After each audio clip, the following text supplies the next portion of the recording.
testimony from a panel of expert witnesses on the cybersecurity use cases for artificial intelligence, or AI, and the security of the technology itself following the administration's release of the executive order on safe, secure, and trustworthy development and use of artificial intelligence. I now recognize myself for an opening statement. Thank you to our witnesses for being here to talk about a very important topic, securing artificial intelligence, or AI. I'm proud that this subcommittee has completed thorough oversight of CISA's many missions this year, from its federal cybersecurity mission to protecting critical infrastructure from threats. Now, as we head into 2024, it is important that we take a closer look at the emerging threats and technologies that CISA must continue to evolve with, including AI. AI is a hot topic today amongst members of Congress and Americans in every single one of our districts. AI is a broad umbrella term encompassing many different technology use cases, from a predictive maintenance alerts in operational technology to large language models like ChatGPT, making building a common understanding of the issue difficult. As the general curiosity in and strategic application of AI across various sectors continues to develop, it is vitally important that the government and industry work together to build security into the very foundation of the technology, regardless of the specific use. The administration's executive order, or EO, is the first step in building that foundation. DHS and CISA are tasked in the EO with 1, ensuring the security of the technology itself, and 2, developing cybersecurity use cases for AI. But the effectiveness of this EO will come down to its implementation. DHS and CISA must work with the recipients of the products they develop, like federal agencies and critical infrastructure owners and operators, to ensure the end results meet their needs. This subcommittee intends to pursue productive oversight over these EO tasks. The timeline laid out in the EO are ambitious, and it is positive to see the CISA's timely release of their roadmap for AI and internationally supported guidelines for secure AI system development. At its core, AI is software, and CISA should look to build AI considerations into its existing efforts rather than creating entirely new ones unique to AI.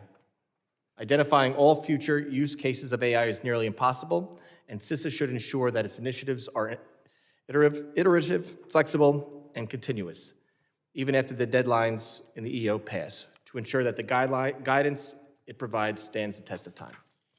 Today, we have 4 expert witnesses who will help shed the light on the potential risks related to the use of AI in critical infrastructure, including how AI may enable malicious cyber actors' offensive attacks, but also how AI may enable defensive cyber tools for threat detection, prevention, and vulnerability assessments. As we all learn more about improving the security and secure usage of AI from each of these experts today, I'd like to encourage the witnesses to share questions that they might not have yet the answer to. With rapidly evolving technology like AI, we should accept that there may be more questions than answers at this stage. The subcommittee would appreciate any perspectives you might have that could shape our oversight of DHS and CISA as they reach their EO deadlines next year. I look forward to our witness testimony and to developing productive questions for DHS and CISA together here today. I now recognize the ranking member, the gentleman from California, Mr. Swalwell, for his opening statement.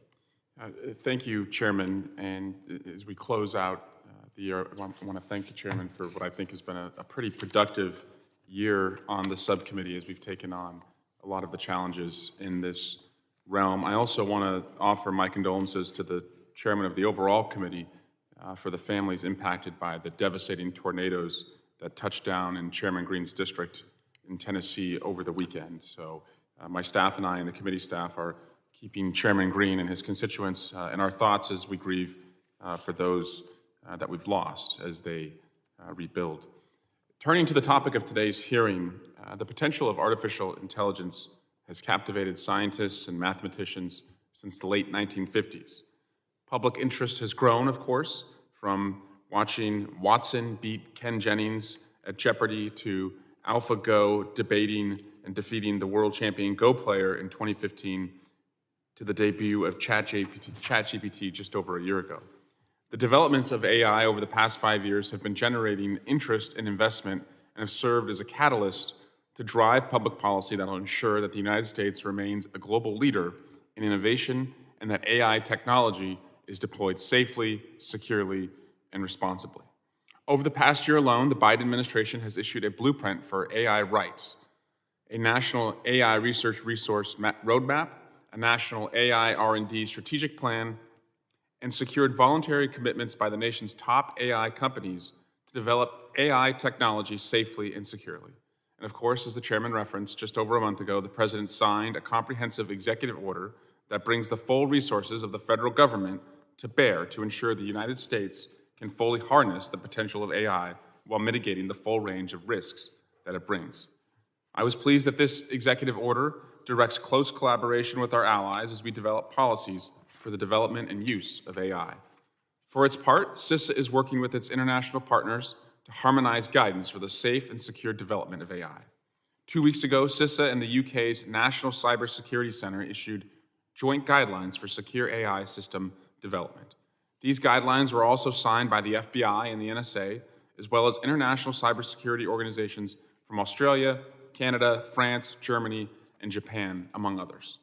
Moving forward, harmonizing AI policies with our partners abroad and across the federal enterprise will be critical to promoting the secure development of AI without stifling innovation or unnecessarily slowing deployment. As we promote advancements in AI, we must remain cognizant that it is a potent dual-use technology. Also, just want to touch a little bit on deepfakes, and I hope the witnesses will as well. They are easier and less expensive to produce, and the quality is better. Deepfakes can also make it easier for our adversaries to masquerade as public figures and either spread misinformation or undermine their credibility. Deepfakes have the potential to move markets, change election outcomes, and affect personal relationships. We must prioritize investing in technologies that will empower the public to identify deepfakes. Watermarking is a good start, but not the only solution. The novelty of AI's new capability has also raised questions about how to secure it. Fortunately, many existing security principles, which have already been socialized, apply to AI. To that end, I was pleased that CISA's recently released AI roadmap didn't seek to reinvent the wheel where it wasn't necessary, and instead integrates AI into existing efforts like Secure by Design and software bill of materials. In addition to promoting the secure development of AI, I'll be interested to learn from the witnesses how CISA can use artificial intelligence to better execute its broad mission set. CISA is using AI-enabled endpoint detection tools to improve federal network security, and the executive order from the president directs CISA to conduct a pilot program that would deploy AI tools to autonomously identify and remediate vulnerabilities on federal networks. AI also has the potential to improve CISA's ability to carry out other aspects of its mission, including analytic capacity. As a final matter, as policymakers, we need to acknowledge that CISA will require the necessary resources and personnel to fully realize the potential of AI while mitigating the threat it poses to national security. I once again urge my colleagues to reject any proposal that would slash CISA's budget in fiscal year 24 as AI continues to expand and will need to embrace and use it to take on the threats in the threat environment. So with that, I look forward to the witnesses' testimony. I thank the chairman for holding the hearing, and I yield back. Thank you, Ranking Member Swalwell. Before we get on to the witnesses, I would like, without objection, I would like to allow Mr. Pfluger from Texas and Mr. Higgins from Louisiana to wave on to the subcommittee for this hearing. Okay, so moved. Other members of the committee are reminded that opening statements may be submitted for the record. I am pleased to have 4 witnesses before us today to discuss this very important topic. I ask that our witnesses please raise their right hand.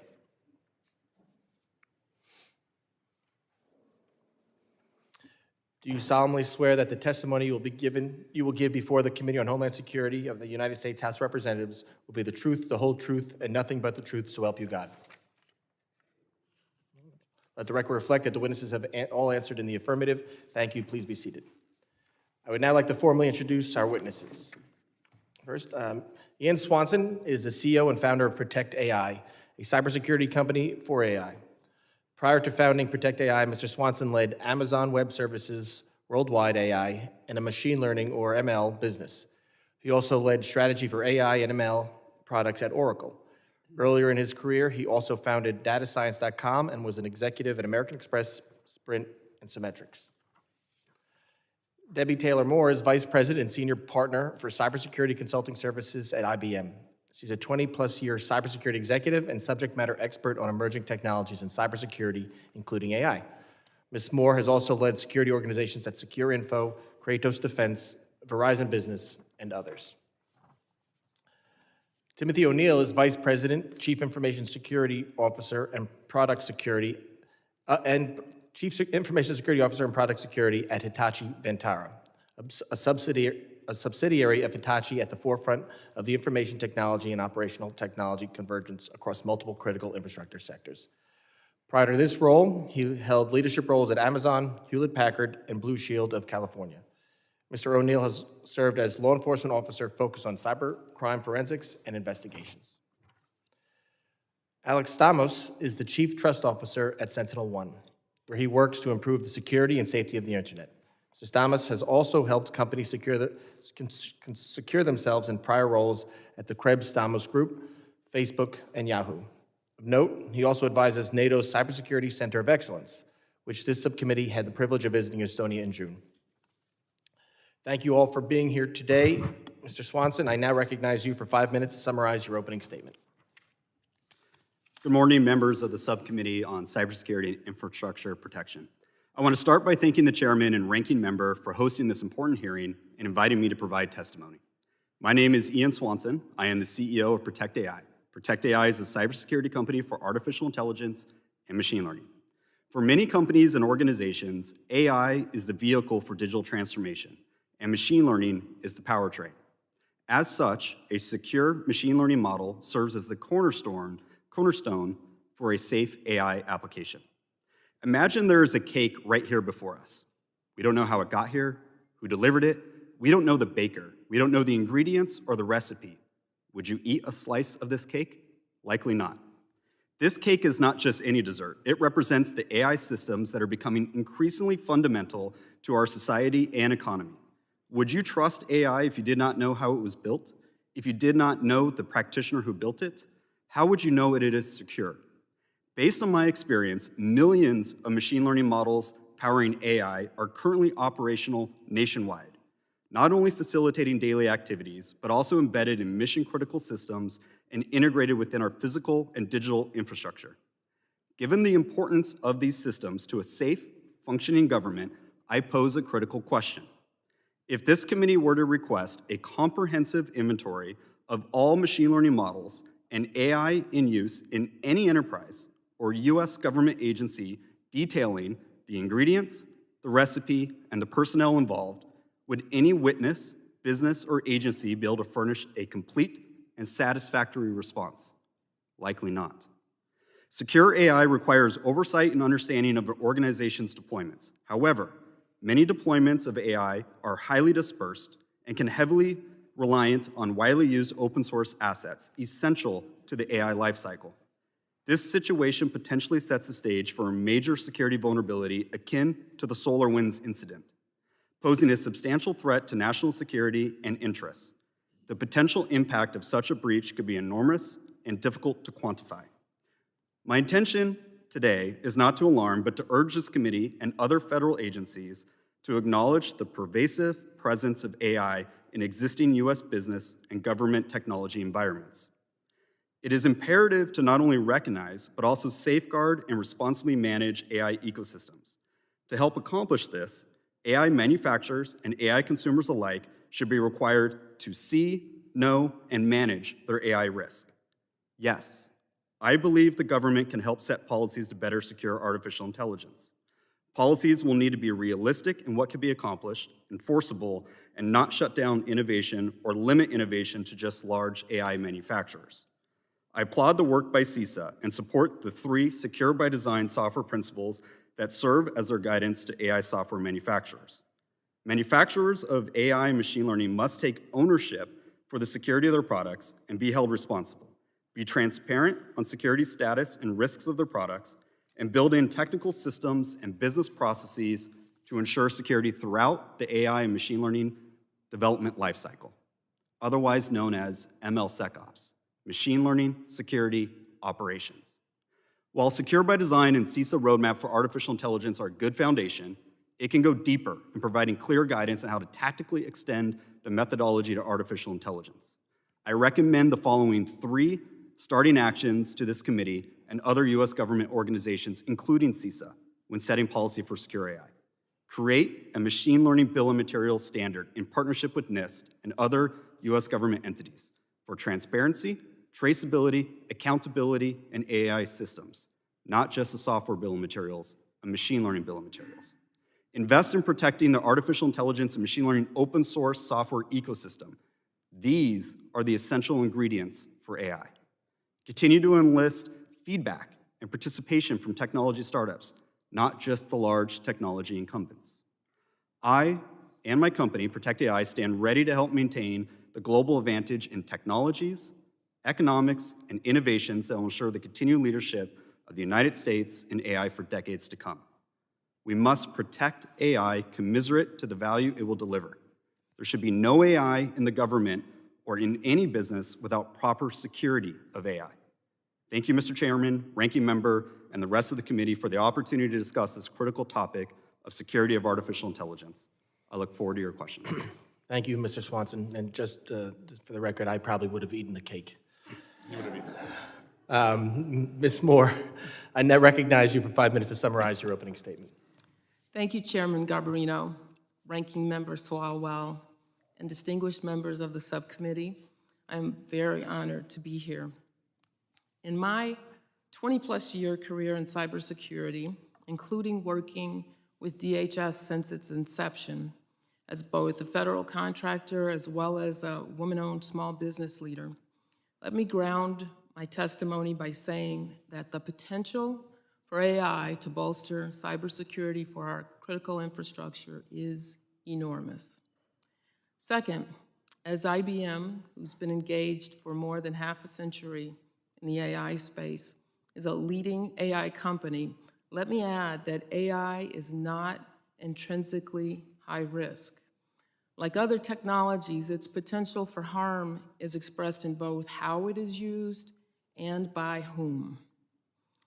Industry needs to hold itself accountable for the technology it ushers into the world, and government has a role to play as well.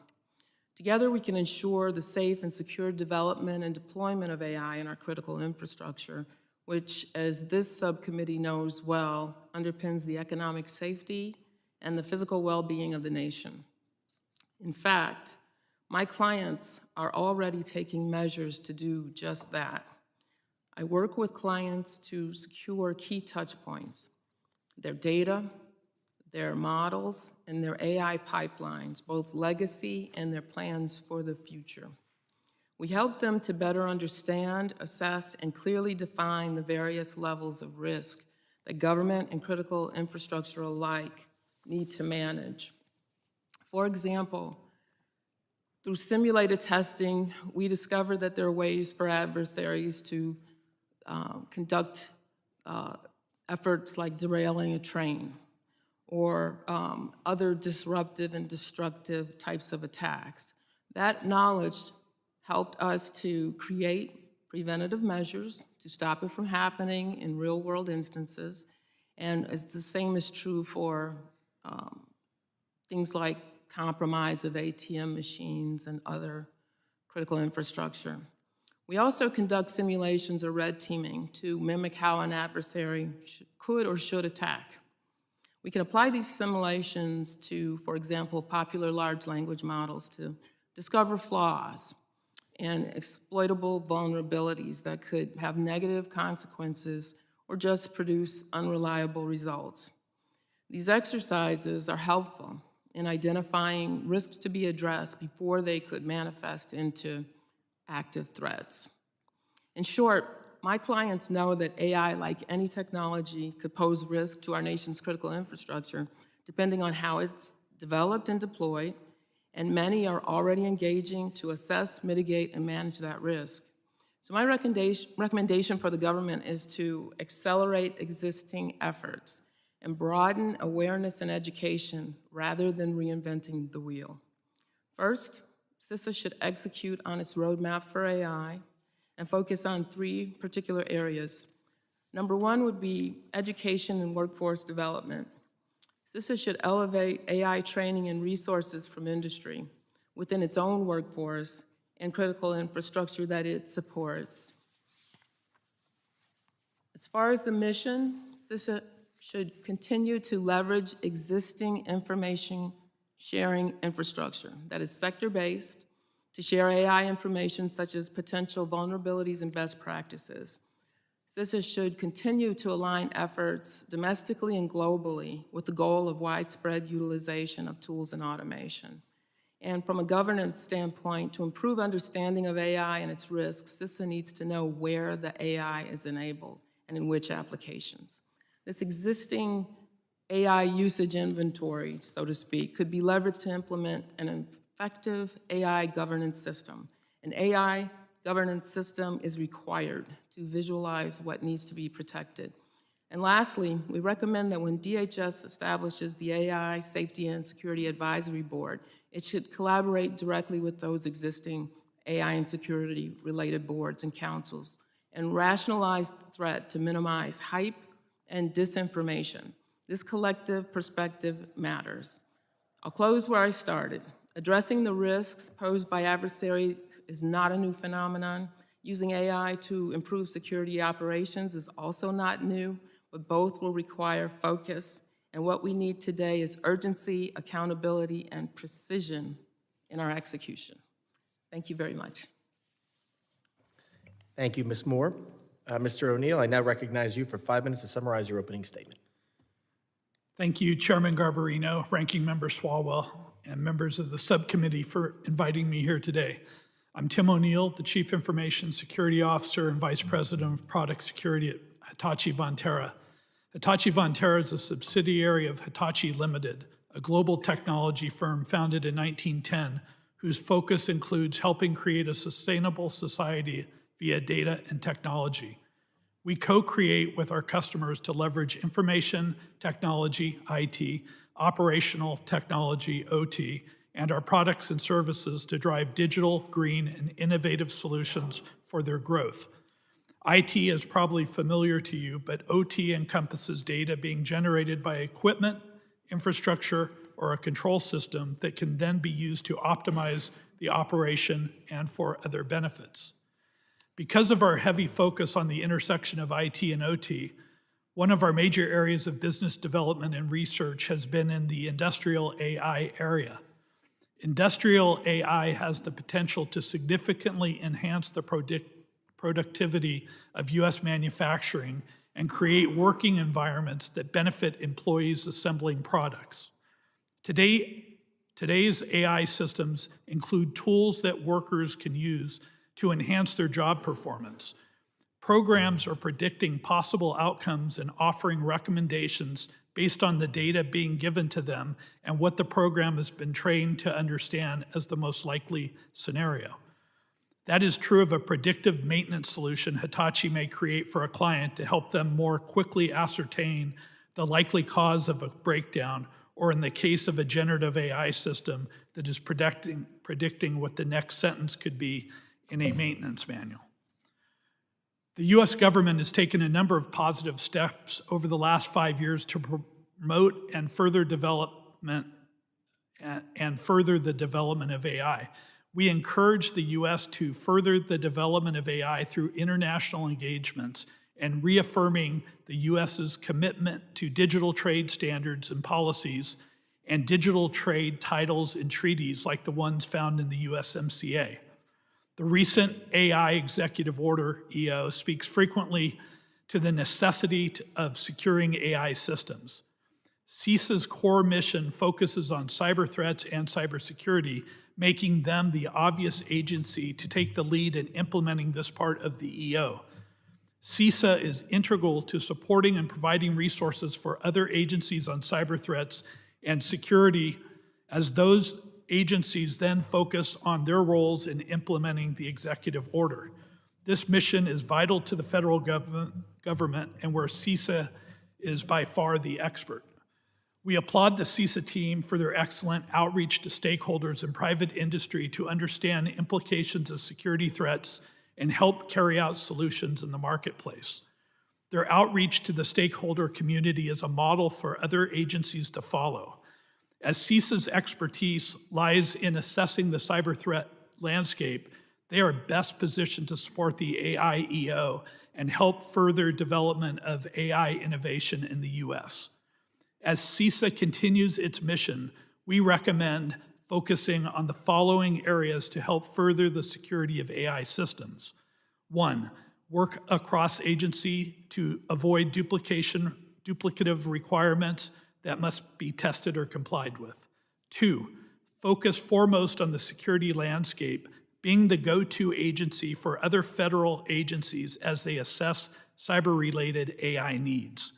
3, be the agency advising other agencies on how to secure AI or their AI testing environments. 4, recognize the positive benefits AI can bring to the security environment, detecting intrusions, potential vulnerabilities, and/or creating defenses. Hitachi certainly supports CISA's ongoing cybersecurity work. CISA's roadmap for AI has meaningful areas that can help promote the security aspects of AI usage. Avoid duplicating the work of other agencies is important so manufacturers do not have to navigate multiple layers of requirements. Having such a multi-layered approach could create more harm than good and divert from CISA's well-established and much appreciated position as a cybersecurity leader. It could also create impediments for manufacturers, especially small and medium-sized enterprises, from adopting AI systems that would otherwise enhance their workers' experience and productivity, improve factory safety mechanisms, and improve the quality of products for customers. Thank you for your time today, and I'm happy to answer any questions. Thank you, Mr. O'Neill. Mr. Stamos, I now recognize you for 5 minutes to summarize your opening statement. Hey, thank you, Mr. Chairman. Thank you, Mr. Swalwell. Really appreciate you holding this hearing and inviting me today. So I'm the Chief Trust Officer of Sentinel-1. I've had the job for about a month. And in that role, I've got 2 responsibilities. So Sentinel-1's a company that uses AI to do defense. We also work with companies directly to help them respond to incidents. And so I get to go out in the field and work with companies that are being breached, help them fix their problems. But then I'm also responsible for protecting our own systems because security companies are constantly under attack these days, especially since the SolarWinds incident. And so what I thought I'd do is, if we're going to talk about the impact of AI and cybersecurity, is just set the stage of where we are in the cybersecurity space and where American companies are right now, so we can have an honest discussion about what AI, the effects might be. And the truth is we're not doing so hot. We're kind of losing.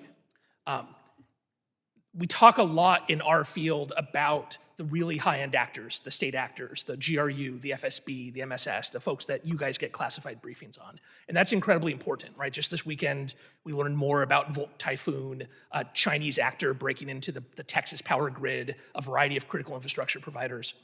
That is scary and something we need to focus on. But while that very high-end stuff has been happening, something much more subtle has been occurring that's kind of crept up on us, which is the level of adversity faced by kind of your standard mid-sized company, the kind of companies that honestly employ a lot of your constituents, 5,000 employees, 10,000 employees, successful in their field, but not defense contractors or oil and gas or banks or the kinds of people who have traditionally had huge security teams. Those kinds of companies are having an extremely difficult time because of professionalized cybercrime. The quality of the cyber criminals has come up to the level that I used to only see from state actors 4 or 5 years ago, right? So now you will see things out of these groups, the black cats, the alphas, the lockbits, the kinds of coordinated, specialized capabilities that you used to only see for hackers working for the Ministry of State Security or the Russian SVR. And unfortunately, these companies are not ready to play at that level. Now, the administration has done some things to respond to this. There's, as you all know, there have been sanctions put in place to make paying ransoms to certain actors more difficult. That strategy, I understand why they did it. I'm glad they did it, but it has failed. The current strategy of sanctioning, all it has done is created new compliance and billable hour steps for lawyers before a ransom is paid. It hasn't actually reduced the amount of money that is being paid to ransomware actors, which is something on the order of over $2 billion a year being paid by American companies to these actors. That money then they go reinvest in their offensive capabilities. While this has been happening, the legal environment for these companies has gotten more complicated. You folks in Congress passed a law in 2022 that was supposed to standardize how do you tell the US government that somebody has broken into your network. That law created a requirement for CISA to create rules. Now, it's taken them a while to create those, and I think it would be great if that was accelerated. But in the meantime, while we've been waiting for CISA to create a standardized reporting structure, the SEC has stepped in and created a completely separate mechanism and requirements around public companies that don't take into account any of the equities that are necessary to be thought of in this situation, including having people report within 48 hours, which from my perspective, usually at 48 hours, you're still in a knife fight with these guys. You're trying to get them out of the network. You're trying to figure out exactly what they've done. The fact that you're filing 8Ks in Edgar that says exactly what you know and the bad guys are reading it, not a great idea. Some other steps that's been taken by the SEC and others has really over-legalized the response companies are taking. And so as we talk today, I hope we can talk about the ways the government can support private companies. These companies are victims. They are victims of crime, or they're victims of our geopolitical adversaries attacking American businesses. They are not there to be punished. They should be encouraged. They should have requirements for sure. But when we talk about these laws, we also need to encourage them to work with the government, and the government needs to be there to support them. Where does AI come into this? I actually think I'm very positive about the impact of AI on cybersecurity. Like I said, these normal companies now have to play at the level Lockheed Martin had to 10 years ago, right? When I was the CISO of Facebook, I had an ex-NSA malware engineer. I had threat intel people that could read Chinese, that could read Russian.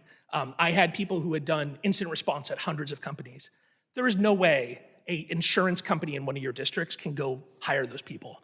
But what you can do through AI is we can enable kind of more normal IT folks who don't have to have years of experience fighting the Russians and the Chinese and the Iranians. We can enable them to have a much greater capabilities. And that's one of the ways I think AI can be really positive. So as we talk about AI today, I know we're going to talk about the downsides, but I also just want to say there is a positive future here about using AI to help normal companies defend themselves against these really high-end actors. Thank you so much. Thank you, Mr. Stamos, and like you, I agree that the SEC rule is terrible, and Same. yeah, and hopefully the Senate will fix that this week. We can take it up in January. Members will be recognized by order of seniority for their 5 minutes of questioning.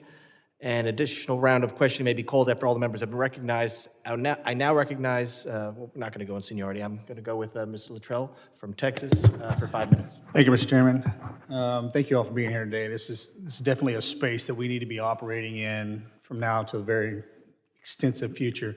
Mr. Stamos, you brought up a very valid point. It's the lower entities. I had a hospital get hit in my district. The day after, we had a CISA briefing in the district. My question is, because people show up after the attack happens, we have, and I would say it's inevitably when you peel this onion back, it's the human factor that more or less is the problem set, because we can't keep up with the advances in AI. Every second of every hour of every day, it's advancing. And it seems like because industry is very siloed, AI, ML is very siloed depending on the company you work for, as we try to secure artificial intelligence and we have that human factor, my question is, and this may even sound silly, but again, I don't know what I don't know. Can AI itself secure AI?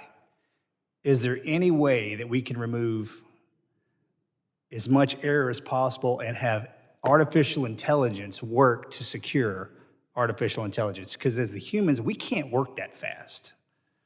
Does that question, it all make sense?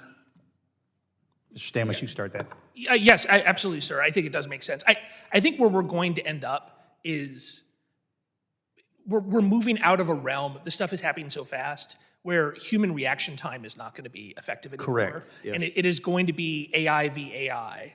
And you'll have humans supervising, training, pushing the AI in the right direction on both the defender side and the attacker side.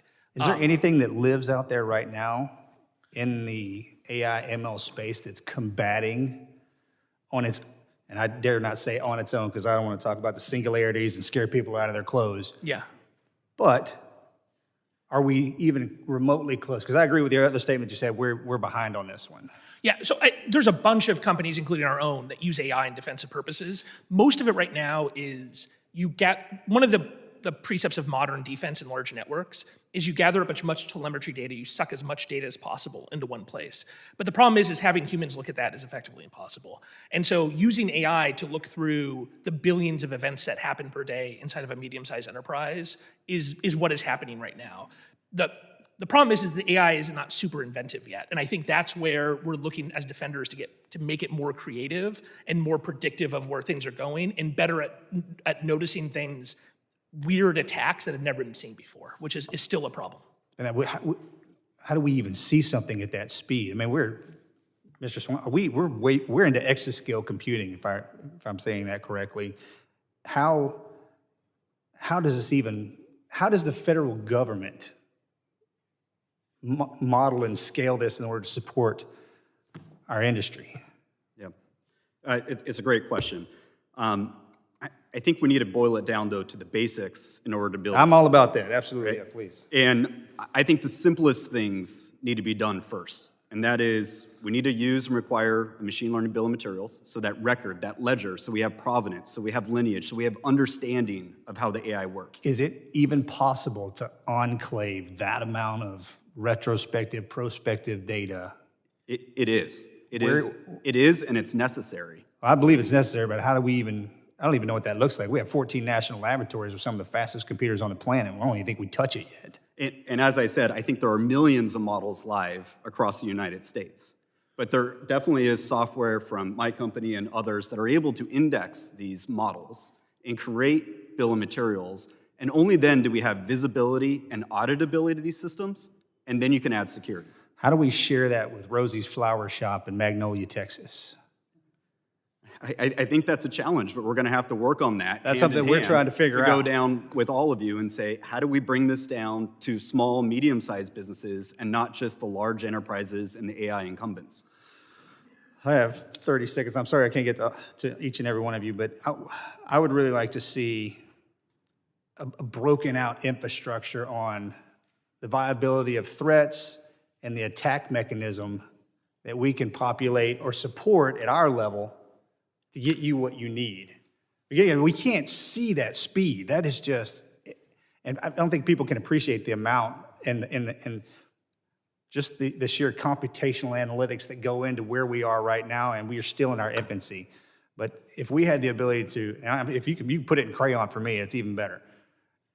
So we can understand and not only speak, and then we understand, but we can speak to other members like, this is why this is important, and this is why we need to move in this direction in order to stay up front of the threats. But thank you. Mr. Chairman, I yield back. The gentleman yields back. I now recognize the ranking member, Mrs. Swalwell from California, for 5 minutes. Great. Thank you, Chairman. And like every witness, I share in the excitement about the potential of AI. And one piece of this that is not discussed enough is equity in AI, in making sure that every school district in my district gives a child the opportunity to learn it. And I think that's one part we have to get right, is to make sure that you don't have kind of two classes of kids, the class that learns AI and the class that doesn't have the resources. That's a separate issue. But on cybersecurity, Mr. Stamos, if you could just talk about what can AI do on the predictive side to help small and medium-sized businesses to kind of see the threats that are coming down the track and stopping them? And is that affordable right now? Is it off the shelf? Like, how do they do that? Yeah, so I think this is related to Mr. Luttrell's flower shop that he's talking about. If you're a small or medium business, it has never been either cost effective or really honestly possible to protect yourself at the level that you're dealing with by yourself. And so I think the way that we support small or medium businesses is we try to encourage, one, to move them to the cloud as much as possible, effectively collective defense. If your mail system is run by the same company that's running 100,000 other companies, and they have a security team of 400 or 500 people that they can amortize across all of those customers, that's the same thing with AI. And then the second is probably to build more, we're called MSSP, managed security service provider relationships, so that you can go hire somebody whose job it is to watch your network, and that they give you a phone call, and hopefully if everything's worked out and the AI is worked out, you get a call that says, oh, somebody tried to break in, they tried to encrypt your machine, I took care of it. And what can CISA do to work with the private sector on this? So I like what CISA has done so far. I mean, I think their initial guidelines are smart. CISA's, like I said before, I think a key thing for CISA to focus on right now is to get the reporting infrastructure up. One of the problems we have as defenders is we don't talk to each other enough, right? The bad guys are actually working together. They hang out on these forums, they trade code, they trade exploits. But when you deal with a breach, you're often in a lawyer-imposed silo, that you're not supposed to talk to anybody and not send any emails and not work together. And I think CISA breaking those silos apart so that companies are working together is a key thing they can do. Do you see legal risks that are bending companies away from smart, transparent responses? Yeah, unfortunately, something I put in my written testimony. I once worked in incident response where there were 4 law firms on every single call because different parts of the board were suing each other, and there's a new CEO and an old CEO, and it was a mess. Like you can't do incident response in a situation where it's all overly legalized. And I think part of this comes from the shareholder stuff, is that any company that deals with any security breach, any public company, automatically ends up with derivative lawsuits that they spend years and years defending that don't actually make anything better. And then part of it is the regulatory structure, of the SEC and such, creating rules that now kind of really over-legalize defense. Do we have the talent pool or the willingness of individuals right now to go into these fields, to work as a chief information security officer? Yeah, so we actually have a real Speak to talent. that. Yeah, as a CISO, we have a real talent pool problem on 2 sides. So on, I don't want to say the low end, but the entry level jobs, we are not creating enough people for the SOC jobs, the analyst jobs, the kinds of things that most companies need. And I think that's about investing in community colleges and retraining programs of helping people get these jobs either mid-career or without going and doing a computer science degree, which really isn't required for that work. And then at the high end, Chief Information Security Officer, CISO is the worst C-level job in all of public capitalism. Why is that? Sorry, sir. Because it is, you are naturally, when I was a CISO and I would walk in the room, people would mutter under their breath like, oh my God, Stamos is here. And it's partially because you're kind of the Grim Reaper, right? You're only there for negative downside effects for the company. You have no positive impact on the bottom line generally. And so it's already a tough place, but what's also happened is that there's now legal actions against CISOs for mistakes that have been made by the overall enterprise. And this is something else I'm very critical of the SEC about, is that they're going after the CISO of SolarWinds. Is that a deterrent to people wanting to be a CISO? Oh, absolutely. I have 2 friends this last month who have turned down CISO jobs because they don't want the personal liability. They don't want to be in a situation where the entire company makes a mistake and then they're the ones facing a prosecution or an SEC investigation. It's become a real problem for CISOs. Yield back. Thanks. Gentleman yields back. I now recognize my friend from Florida, Mr. Jimenez, for 5 minutes of questioning. Thank you, Mr. Chairman. I just asked my chat on if there are AI systems right now actively protecting computer systems in the United States and around the world, and said yes. So you do have the rudimentary aspects of AI, because some months ago, we were at a conference, or at least a meeting, with a number of technologists, Google, Apple, all those. And I asked them a question, in terms of AI, where are we? And imagine that 21 being an adult. And where are we in that race? And they refused to answer and give me an age. What they did do, though, they said we're in the 3rd inning. So, baseball analogy, it's 9 innings is the full game. So we're 1/3 of the way there, which is kind of scary because of the capabilities right now that I see are pretty scary. So at the end of the day, do you think this could all be elementary? I mean, it appears to me that what we're heading for is cyber attacks are going to be launched by artificial intelligence networks, and they're going to be guarded against by artificial intelligence networks. And that it's who has the smartest artificial intelligence is going to win the race, or is going to win out in that battle or war, et cetera. Would that be accurate? Yeah, anybody? Yes, sir, that's absolutely accurate. And so it all, now it means that we have to win the artificial intelligence battle. Or is this just going to be a race that's going to be forever? Yes, I mean, I think basic American economic competitiveness is absolutely dependent on us maintaining our lead in overall AI technologies, but then especially AI technologies that are focused on cybersecurity. So where do you see the future? Am I too far off? Is just going to be machines going at each other all the time, testing each other, probing each other, defending against each other, and then somebody will learn a little bit more and get into one system, and then that system learns and combats the next one. But this is just going to be continuous, round the clock cyber warfare. Yeah, unfortunately, I think that's the future we're leading to. I mean, it was 7 years ago in 2016, DARPA ran an event which was about teams building computers that hacked each other without human intervention, and that was successful. And so we're 7 years on from that kind of basic research that was happening. I'm very afraid of the constant attacks. The other thing I'm really afraid of is smart AI-enabled malware. That you look at the Stuxnet virus that the U.S. has never admitted to have a part of, but whoever created Stuxnet spent a huge amount of money and time building a virus that could take down the Natanz nuclear plant. And it required a huge amount of human intelligence because it was specifically built for exactly how Natanz network was laid out. My real fear is that we're going to have AI-generated malware that won't need that. That if you drop it inside of an air-gapped network in a critical infrastructure network, it will be able to intelligently figure out, oh, this bug here, and take down the power grid even if you have an air gap. This is just, conjecture, okay? Could we ever come to the point that we say, what the heck?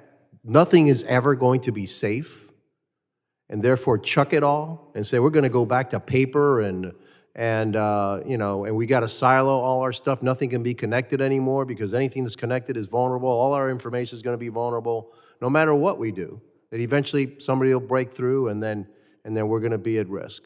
Is it possible that in the future we just say, okay, enough? We're going back to the old analog system. Is that a possibility? I'd like to answer that. I think that in our industry in general, that we have a lot of emphasis on the front end of detection of anomalies and findings and figuring out that we have vulnerabilities and trying to manage threats and attacks. And I think there's less so on resilience. Because bad things are going to happen. But what is the true measure is how we respond to them. And AI does give us an opportunity to work toward how do we reconstitute systems quickly? How do we bounce back from severe or devastating attacks? And with critical infrastructure, that's physical as well as cyber. And so when you look at the solutions that are in the marketplace in general, majority of them are on the front end of that loop. And the back end is where we need to really look toward how we prepare for the onslaught of how creatively attackers might use AI. Okay, thank you. My time is up, and I yield back. Gentleman yields back. I now recognize Mr. Carter from Louisiana for 5 minutes of questioning. Thank you, Mr. Chairman, and thank all of the witnesses for being here. What an exciting content. And as exciting it is the fear of how bad it can be. What can we learn from the lack of regulation in social media, Facebook and others on the front side, that we can do better with AI? Ms. Moore? Well, I think that there are many lessons to be learned. I think that, first of all, from a seriousness perspective, I think that AI has everyone's attention. Now that it's disintermediated sort of all the middle people, and it's directly in the hands of the end users, and now folks have workforce productivity tools that leverage AI. We have been using AI for years and years. Anybody here who has a Siri or Alexa, you're already in the AI realm. The piece that we have to consider is one of the points that Congressman Swalwell brought up around the idea of education and upskilling and making sure that people have the skills in AI that are necessary to become part of this future era. We work to train folks. We're training over 2 million people over the next 3 years strictly in AI. We've all got to upskill. This is all of us collectively. And I think also a point was brought up about the harmonization piece. I think that this is one area that we can all agree that if we aren't expedient in the way we approach it, that it's going to run right over us. So let me re-ask that. Thank you very much. But what I really want to know is, we're here, it's here. How can we learn and how can we regulate it better to make sure that what has so much power and so much potential to be good, we thwart the bad part? One example. I recently saw on social media a few weeks ago a message from what looked like, sounded like the President of the United States of America giving a message. Now, to the naked eye, to the individual that's out there that's not paying attention to the wonders of AI, that was the president. How do we manage that? From a security risk, how do we know that this person that's purporting to be Secretary Mayorkas is telling us about a natural disaster or a security breach isn't some foreign actor? Any one of you, in fact, everyone, quickly, we have about 2 minutes. Mr. Stamos? So on the deepfakes on the kind of for political disinformation, I mean, I think one of the problems now is it is not illegal to use AI to create, there's no liability of creating totally real things that say embarrassing things that are used for political. It is totally legal to use AI in political campaigns and political advertising. For the moment. So I would start there. And then work your way down. I think the platforms have a big responsibility here to try to detect, but it turns out detection of this stuff is a technical challenge. Mr. O'Neill? I was going to say, if we could focus on the authentication and giving consumers and the public the ability to be able to validate easily the authenticity of what they're seeing, that would be important. And the other thing that was talked about, which I agree with Ms. Moore, about the back end is making sure that we have these resilient systems. What we've learned with social media and cybersecurity in general is it's an arms race. It always has been, it always will be. And we're always going to be defending and, spy versus spy type activities, trying to outdo each other. We need to make sure that we have the back end systems, the data that's available, the ability to recover quickly and get to normal operations back up. We got about 40 seconds. Thank you very much. Ms. Moore, did you have any more to add? And then I want to get to Mr. Swanson. I'd just say that there are technologies available today that do look at sort of defending reality, so to speak. But that disinformation and the havoc that it wreaks is an extreme concern. And I think that the industry is evolving. I think from a manufacturer of AI perspective, we need to learn and we need to understand that AI is different than typical software. It's not just code. It's data. Yes, it's code. It's a very complex machine learning pipeline that requires different tactics, tools, and techniques in order to secure it. We need to understand and we need to learn that it's different in order to secure AI. And the disadvantage that we have is oftentimes the bad actors are moving as fast, if not faster, than we are. So we stand ready, particularly from this committee standpoint, to work closely with you to identify ways that we can stay ahead of the bad actors and make sure that we're protecting everything from universities to bank accounts to political free speech. There's a real danger. So thank you all for being here. Mr. Chairman, I yield. Okay. Gentleman yields back. I now recognize Ms. Lee for 5 minutes from Florida. Thank you, Mr. Chairman. Yesterday, it was widely reported that China launched a massive attack, a cyber attack, against the United States and our infrastructure. This incident is just one single event in a decades-long cyber warfare campaign launched against the United States. We should not expect these threats to lessen and should continue to engage with the proper stakeholders to determine how best to defend our infrastructure. And one of the things that's so important is what each of you has touched on here today, how artificial intelligence is going to empower and equip and enable malicious cyber actors to do potential harm to the United States and our infrastructure.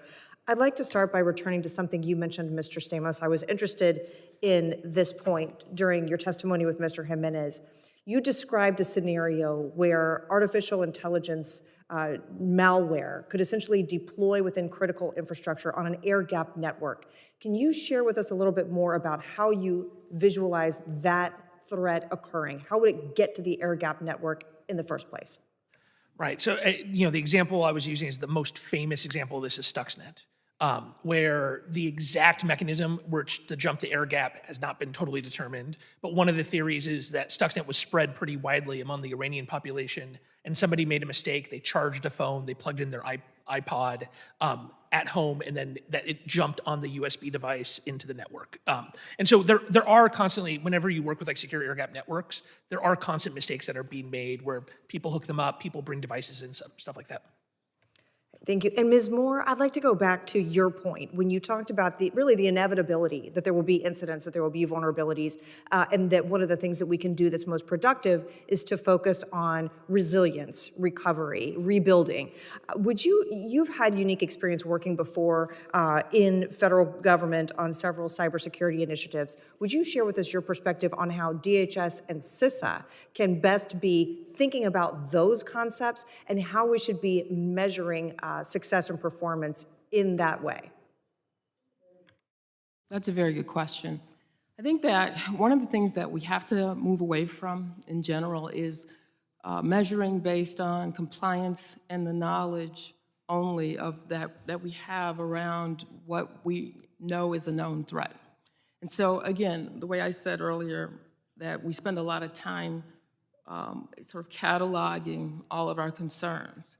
And I think that when you look at industry, and you look at industry globally, and you look at the power of AI, and you consider the way that we manage markets today, the way that we have transactional data moving all over the globe in context, and we have the ability to have that information in front of us in real time, that's the way security needs to be. That's the way threat intelligence needs to be. It needs to be that way across all sectors, but curated for the specific sector. And so it'd be a way of sort of having a common record of knowledge amongst all of the critical infrastructure players and DHS and the FCEBs, and something that we could rely on that would be expedient in helping us to at least stay ahead of the threat.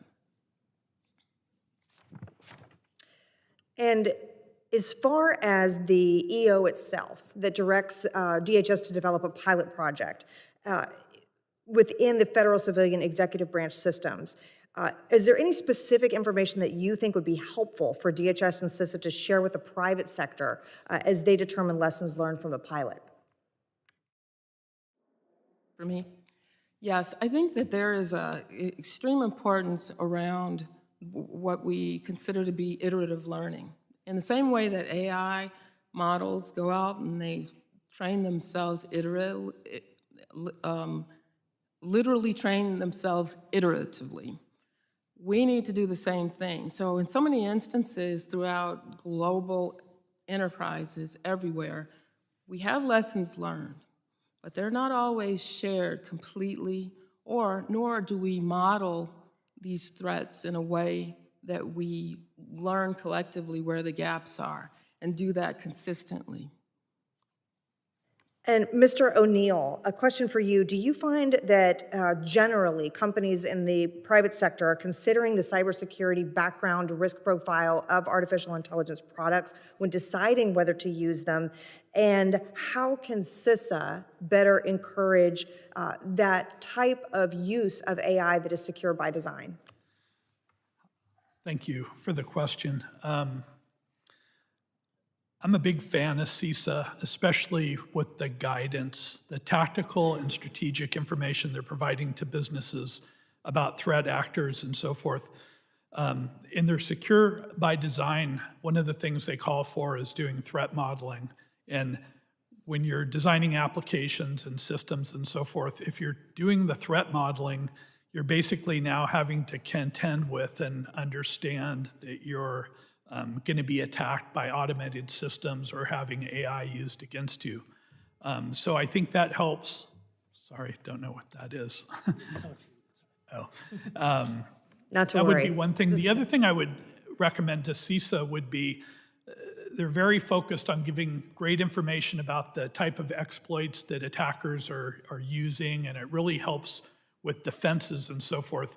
But again, if they could take some of that leadership focused on resiliency, preparedness, and recovery, so that the companies, once it's a matter of time that you will likely have an event. It's how you are able to respond to that event. And there's many companies, such as the one that I work for, that help companies prepare for the inevitable event to be able to recover and so forth. But having the workaround procedures, especially for critical infrastructure, to get that working and functional so that it can carry out its mission while the recovery occurs, that type of thing, and having your data secured so that it's available and before the attackers got to it, encrypted it, and you can go to a known good copy and stuff is very important.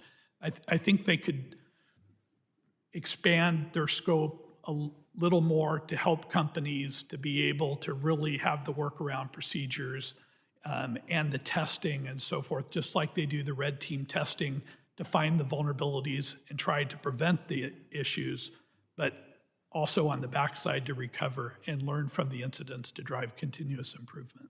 Thank you. Thank you, Mr. O'Neill. Mr. Chairman, I yield back. Not a problem. We'll just deduct that extra time from Mr. Menendez. I now recognize Mr. Menendez from New Jersey for I appreciate that, Mr. 3.5 minutes. And I'd always be happy to yield to my colleague from Florida, who is one of the best members of this subcommittee, and I always appreciate her questions and insight. Mr. Chairman, Mr. Ranking Member, thank you for convening today's hearing. To our witnesses, thank you for being here. I want to talk about one of the fundamental structural issues with AI, how its design can lead to discriminatory outcomes. These types of generative AI that have captured public attention over the last year produce content based on vast quantities of data. Here's the problem. If those vast quantities of data, those inputs, are biased, then the outcome will be biased as well. Here are a few examples. The Washington Post published a story last month about how AI image generators amplify bias in gender and race. When asked to generate a portrait photo of a person in social services, the image generator Stable Diffusion XL issued images exclusively of non-white people. When asked to generate a portrait photo of a person cleaning, all of the images were of women. In October, a study led by Stanford School of Medicine researchers was published in the academic journal Digital Medicine that showed that large language models could cause harm by perpetuating debunked racist medical ideas. These questions are for any of our witnesses. How can developers of AI models prevent these biased outcomes?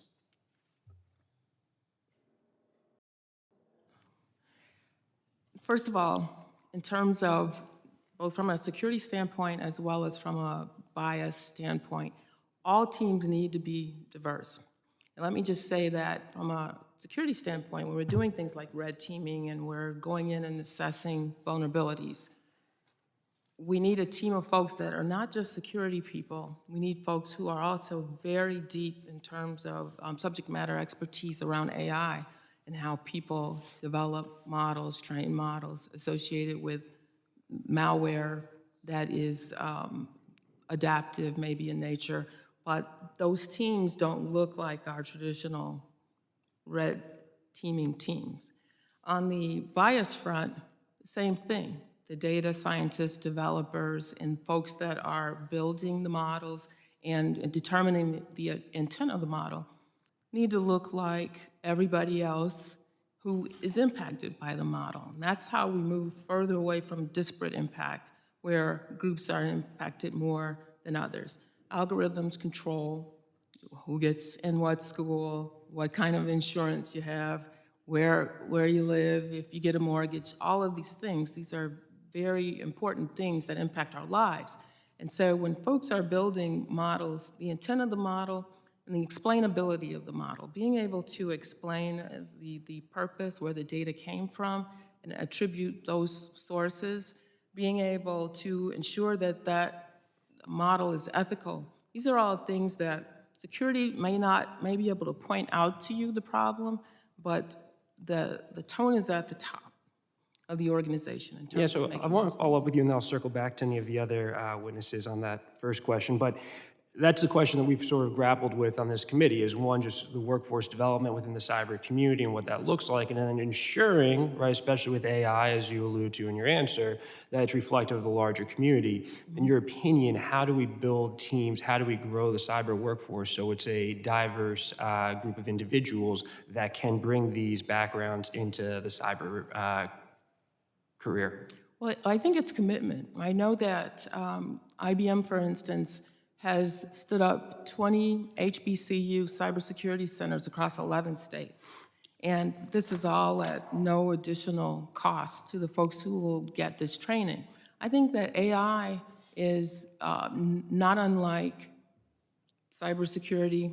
I think that when we look at the threats associated with AI, it's just an expanding of the attack surface. And so we really need to treat this not as a completely, totally different thing, but employ the tactics that have worked in educating and training people and ensuring that there is not a digital divide in AI and quantum and cybersecurity and all of the emerging technology areas. And I also think that a best practice is to implement these things K through 12. Yep. To start when folks are very young, and as they grow and as the technologies evolve, the knowledge can be evolving as well. Agree with that approach and would love to build that from an earlier age.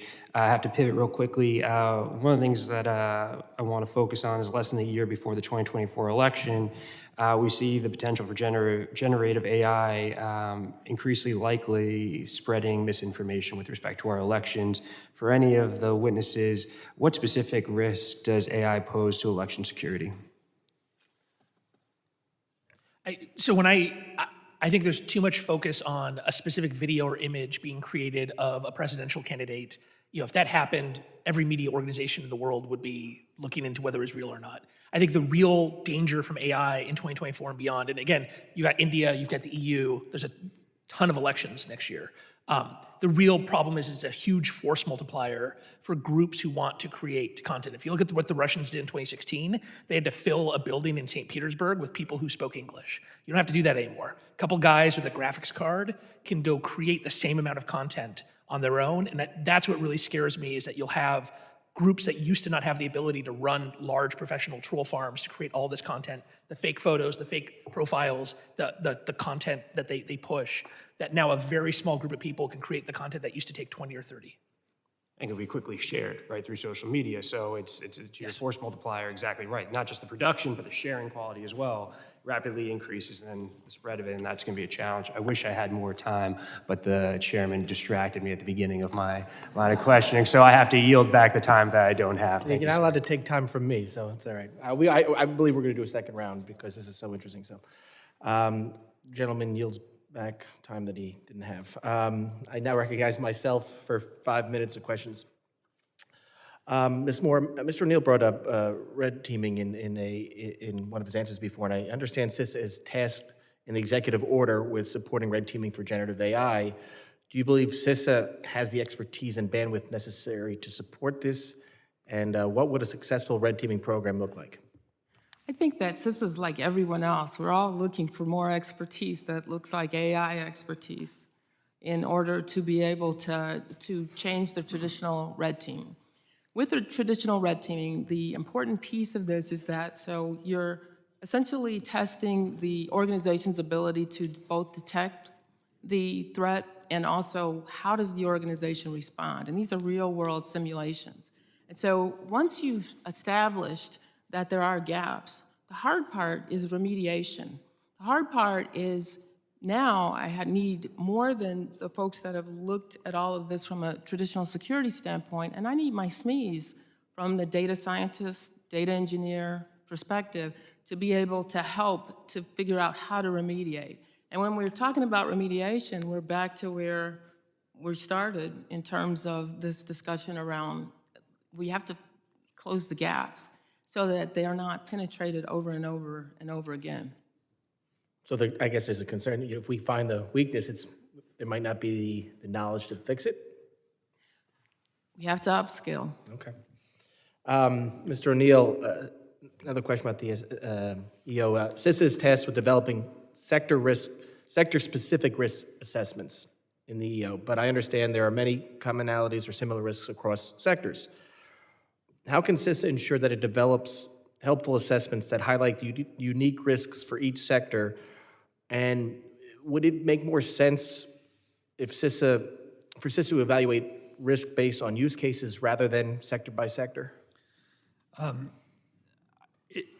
believe CISA needs to take approach like they've done in other areas, and it's a risk-based approach based on the use case within the sector, because you're going to need like a higher level of confidence for an artificial system that may be used in connection with critical infrastructure and making decisions versus artificial intelligence that would be used to create a recipe or something like that for consumers.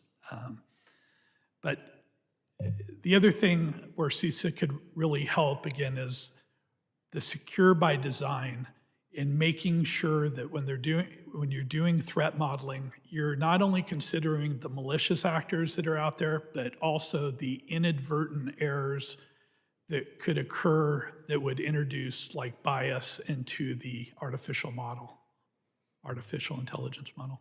Thank you. So you just said it, they've done this before, so there are existing risk assessment frameworks that CISA has, that CISA can build off of. What would they be? And that's for anybody, if anybody has the answer there. I'll take that one. I think that one that is tremendous is MITRE Atlas. MITRE Atlas has all attacks associated with AI that are actually real-world attacks. And they do a great job of breaking them down according to the framework, everything from reconnaissance and to discovery, and to tying and mapping the activities of the bad actor to their tactics, techniques, and procedures, and giving people sort of a roadmap for how to address these from a mitigation standpoint, how to create countermeasures in these instances. And the great part about it is that it's real world, it's free, it's right there, out there on the web. And I would also say that one other resource that CISA has at its disposal, which is very good, is the AI RMF, the risk management framework, but the playbooks are outstanding. Now there's the risk management framework, but the playbooks literally give folks an opportunity to establish a program that has governance. Mr. Swanson, CISA's AI roadmap details a plan to stand up a JCDC for AI. You know, this committee's had questions about what CISA does with the current JCDC, and we haven't gotten them all answered, but they want to do this JCDC for AI to help share threat intel related to AI. How do you share information with CISA currently, and what would the best structure for JCDC.ai, what would that look like? Yeah, thanks for the question. Like my fellow testimonial givers up here, we talked about the sharing of information and education is going to be critical in order for us to stay in front of this battle for securing AI. You asked specifically, how is my company sharing? We actually sit in Chatham House Rules events with MITRE, with NIST, with CISA in the room, and we share techniques that adversaries are using to attack these systems. We share exploits, we share scripts. And I think more of this education is needed, and also amongst the security companies that are up here, so that we can better defend against AI attacks. Thank you very much. My time is up. I think we're going to start a second round. I will now recognize, I believe, second round we start with Mr. Jimenez for 5 minutes. Thank you, Mr. Chairman. I'm going back to my apocalyptic view of this whole thing, okay? And I guess I may have been influenced by Arnold Schwarzenegger, you know, in those movies, you know, with coming from the future and these machines battling each other. And I think that it's not too far off. I mean, it's not going to be like that, but I'm saying the machines battling each other is going to be constant. So the artificial intelligence battling the artificial intelligence until the one that is dominant will defeat one and penetrate and defeat the system, whether it's the aggressor or the defender. But which to me makes it much more important that we are resilient and that we're not wholly dependent on anything. And instead of becoming more and more dependent on these systems, we become less dependent. Yes, it's nice to have. As long as they're working, they're great, but you have to assume that one day they won't be working. And we have to continue to operate. So where are we in terms of resiliency, of the availability of us to decouple critical systems vital to America? Our electric grid would be one, our piping would be another, et cetera. All those things that are vital to our everyday life. Where is CISA in trying to get companies and the American government to be able to decouple or extract itself from the automated systems and still give us the ability to operate? Because I do believe that every one of those systems eventually will be compromised, eventually will be overcome, eventually will be attacked, and we may find ourselves in really bad shape, especially if it's an overwhelming kind of attack to try to cripple the America. So, anybody want to tackle that one? Because we seem to be looking more and more about how we can defend our systems. And I believe that that's great, but those systems are going to be compromised one day. They're going to be overwhelmed one day. So we have to have a way to not be so dependent on those systems so that we can continue to operate. Go ahead.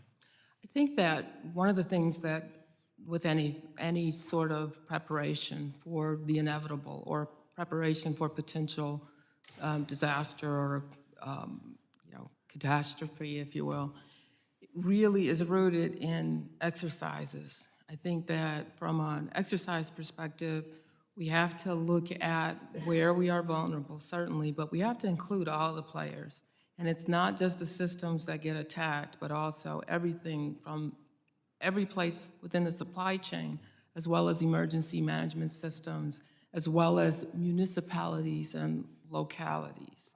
I think that one of the things that CISA does so well is around PSAs, for instance. And I know that this is sort of like a first step in this realm. And what I mean by that is that does the average American know exactly what to do if they go to the ATM and it's failed, or if their cell phone is not working, or if they can't get communications? No, the cell phone is not working. We're done. Yeah, Okay, exactly, yeah. exactly. And so we have to have default strategies. And the key piece of that is that these things have to be devised and also communicated so everyone sort of knows what to happen when the unthinkable happens. Yes, Swanson. Something to add here, you mentioned AI attacking AI. What is actually being attacked and what is vulnerable? What is vulnerable is the supply chain. It's how AI is being built. It's the ingredients, as I mentioned before in my cake analogy. Most of AI is actually built on open source software. Synopsys did a report that 80% of the components in AI is open source. Open source is at risk.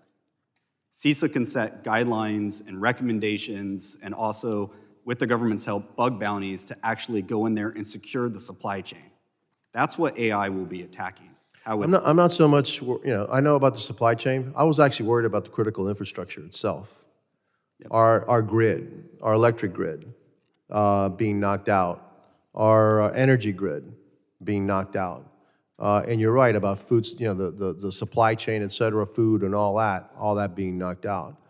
And I'm not so sure that we're resilient there. I'm pretty sure that we have relied way too much on automated systems that are going to be very, very vulnerable in the future, and that we haven't focused enough on resiliency of if, in fact, those systems go down that we are heavily reliant on. Do we have a way to operate without those systems? Mr. Chairman, if you may. So I'd like to respond. So your scenario, totally get, and let me play that back. industry. By the way, the movies were the Terminators. Okay, go ahead. The industry, energy pipelines. The use, predictive maintenance, and pump seals and valves. The attack, we're going to trick, manipulate models to purposely invalidate alerts and pressures. Impact, physical and mechanical failure. How do we remediate? How do we solve for this? This is where pen testing and red teaming comes in, model robustness. When I talk about the supply chain, it's how these things are built and making sure those are resilient. But I agree with, we got to protect the critical infrastructure, and we need to take records of what machine learning is in what infrastructure and go and stress test those machine learning models. Thank you. Thank you. Yield back. Gentleman yields back. I now recognize the ranking member from California, Mrs. Swalwell, for her second round of questions. Thank you, Chair. And Ms. Moore, pivoting to the international realm, how important is it that our international partners and allies work with us in setting AI security standards? And what role do you see for CISA and the Department of Homeland Security in supporting this effort? What I see internationally is that the whole world depends quite a bit on the National Institute of Standards and Technology, NIST. I see that with quantum safe, and I see that also with AI, and that this foundational way of thinking about things offers us a level of interoperability that makes it as global an issue as the way that we function as a global society. I think from the standpoint of the work that's happening today with CISA and DHS, I feel that globally they're very focused on leveraging those tools and the communications aspect of it. We see a lot of duplication around the world of people picking up these best practices and standards. And so I think we need to continue in that direction as much as possible for future. But it's very similar to many other areas that CISA and NIST and DHS work with today. Thank you. Mr. O'Neill, just as a part of an international company, what's your perspective on that? Yeah, one of CISA's strengths is the way that they go out and they constantly engage with stakeholders, both in the US and international circles. You know, cybersecurity is a team sport, and you know, cybersecurity practitioners within the US and internationally need to work together to be able to face the common threat. I think that's all. Mr. Stamos, I want to vent a little bit. As a former prosecutor, perhaps there's no crime today that exists that has less of a deterrent in its punishment than cybercrimes. It's really frustrating to see whether it's an individual who's the victim, whether it's, as you said, any size company or our country. It's frustrating because you can't punish these guys. It seems like they're just untouchable.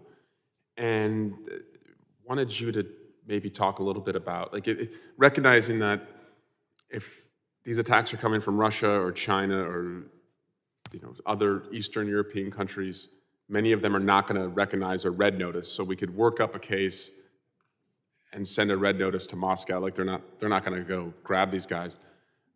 Do you see any deterrent that's out there? Is there a way to punish these guys? Does AI help us?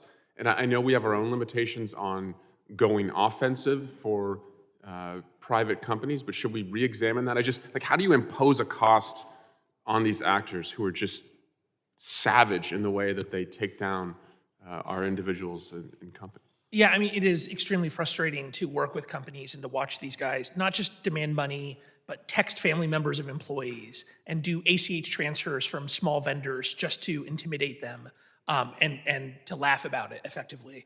I mean, I think there's a bunch of things we could do. One, I do think like the FBI workups and the red notices do have a deterrent effect. Russians love to go visit their money in Cyprus, right? Especially in the winter. And so locking people, 22-year-olds that can never travel for the rest of their lives, I think actually is a positive thing. Like, enjoy Kazakhstan, right? And so I do think that's good. I would like to see, obviously, I don't see what happens on the classified side. It felt like after Colonial Pipeline that there was an offensive operations by Cyber Command against a lot of work to try to deter these guys and to disrupt their operations, and that has perhaps slackened off. And so I would like to see the United States, I don't think private companies should do it, but I do think the US offensive capability should be used against them. And then I think it's seriously time for Congress to consider outlawing ransomware payments. And can we just briefly talk about that? Because you and I have talked about this for a long time, and I do think in a perfect world that stops it. But what do you do in the gap between the day you outlaw them and then the weeks after, where they're going to test to see if they're paid, and you could see just a crippling of critical infrastructure? I mean, if you outlawed ransomware payments, there would be 6 months of carnage as they tried to punish the United States and to reverse it. I think a couple of things have to happen here. One, I think that this is something that Congress should do, not the administration unilaterally, because I think it needs to be a unified political stand of both political parties says we're not doing this anymore. We are not sending billions of dollars a year to our adversaries to hack us. And so it doesn't become a political football. If the admin did it by themselves, I think it would be much easier to blackmail them into undoing it, right? Congress needs to speak as one voice here. Second, I think Congress would need to set up, delay the implementation and especially focus on nonprofits and local and state municipalities. You could be buying them insurance policies. There's been a lot of interesting work around state national guards, state guards of direct commissions. I know like CISOs my age getting direct commissions so that if something bad happens to a state or locality, they have the legal authority to go work with them. I do think, though, it's the time to do that because the current status quo is not working. Great. I yield back, but again, Chairman, I think this has been one of our most productive hearings this year, and thank you and the witnesses for making it so constructive. Thank you. Gentleman yields back. I now recognize Mr. Zell from Mississippi for 5 minutes of questions. Thank you, Mr. Chairman, and thank you all for being here today and sharing with us because we are way behind and we recognize that. So the capabilities of AI are advancing very rapidly as we've talked about today. It's just kind of like when you buy a phone, it's outdated, they want to sell you another one. I have some concern about government oversight and overregulation that I'd like to talk about a little bit. I spent most of my career as a law enforcement officer and a sheriff. And I've seen directly how government red tape can get in the way of law enforcement. And if American industry is smothered by regulation and reporting requirements, our adversaries are, they're going to develop new AI capabilities before we do. And we cannot let this happen. I have concerns that the Biden administration's executive order on AI grants 4 departments and countless agencies jurisdiction over AI. Specifically under this committee's jurisdiction, DHS is tasked with establishing guidelines and best practices around AI. As always, when regulating an industry, especially when the government's involved, the language must be clear in its intent so that we can get it right. Mrs. Moore, how could a lack of coordination between federal agencies and the private industry, especially while establishing guidelines, hamper innovation in AI? I think it's most important that we focus on not hampering innovation, for starters. And by that, what I mean is that we have, these open source systems that people who are in medium and small businesses or technology groups or research and development groups have an opportunity to innovate and help bring us further along than what we are today from a cybersecurity standpoint, from an AI standpoint. And we can't stifle that innovation. A lot of the greatest ideas come out of those entities. But also, we have to guard against the idea of AI as a technology. This is such an inflection point. It's too important a technology to be just in the hands of a small group of large organizations, let's say. And so I think that there is a balance that needs to be struck, that we need to be able to walk and chew gum at the same time, but that we need thoughtful leadership around achieving AI that's not predatory, achieving AI that's open, achieving AI that is like when you go to restaurant and you get to see the kitchen and how the people are cooking your food and whether there's cleanliness and there's good best practices there. AI needs to be open as well in that way. That's why we need to try to keep the government out of it as much as possible. Ms. Moore, in your opinion, should DHS and CISA have a role in the regulation of AI? I think that DHS and CISA have a lot of inputs and a lot of important learnings that need to be incorporated in any sort of discussion around regulation. I also think that really with AI, we have to look at the use cases. We really have to examine that, and everything needs to be, we need to offer a standard of care that allows us to not be draconian. This is an evolving space, and so we want to make sure that the folks who are closest to it, our experts, are also engaging and providing inputs. Thank you very much. You know, I was listening to Representative Swalwell talk about the lack of prosecution, lack of anything getting done, and going back to my small hometown, one of our local churches got hacked and locked everything down, and the preacher had to use his own credit card to pay $500 to get him to turn that thing loose.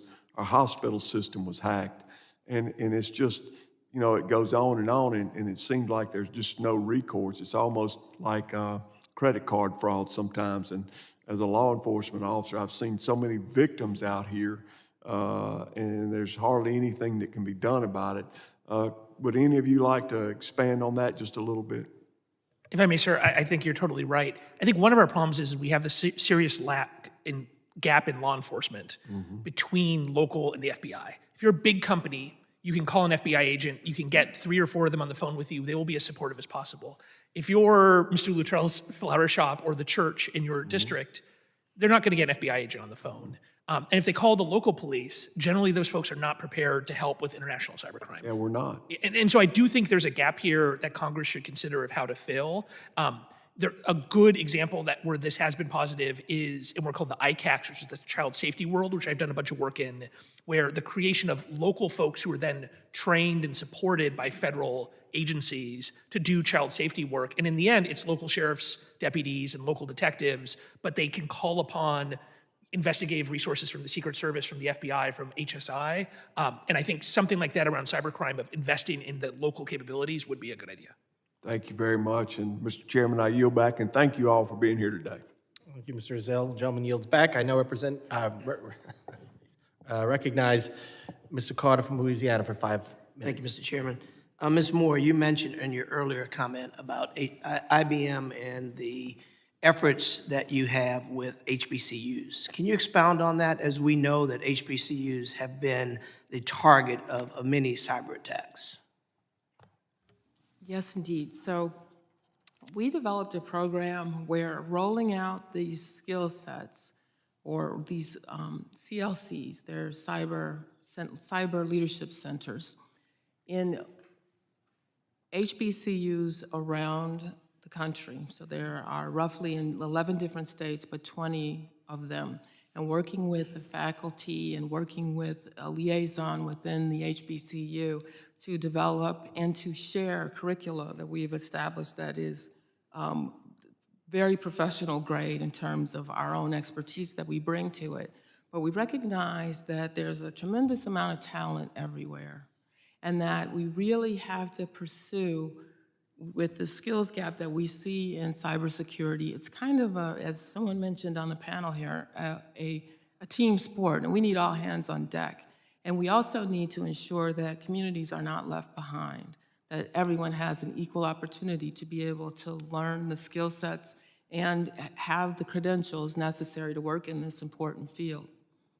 So you mentioned 10 states or 10 institutions. I don't know if it's 10 states or 10 institutions, but whatever the case, for HBCUs that are out there that are in need of the services that you indicated, is there more bandwidth to include additional ones? Is there any directions you can give me? I represent Louisiana with a rich group of HBCUs and would love to have IBM partner or look at opportunities to be a part of that? Any direction you can give?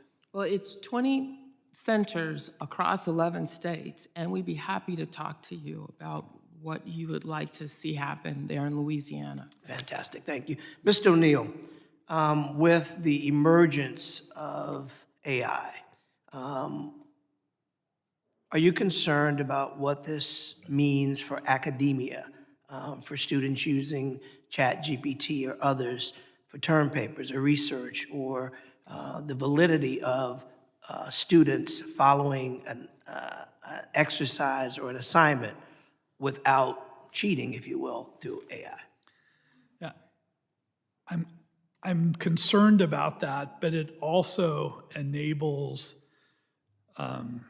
students also to be more empowered with more information and maybe to even be more effective in what they're learning and so forth. So they're going to have to learn different in a world with AI. Like they're going to have to learn to use or write prompts to get the information out of AI, and they're going to have to learn to look at the sources that are cited in the output from the AI to validate that they're not receiving a hallucination, hard word for me to say, and so forth. So what about the student that asks a direct question to ChatGPT and insert the answer based exactly on what was asked?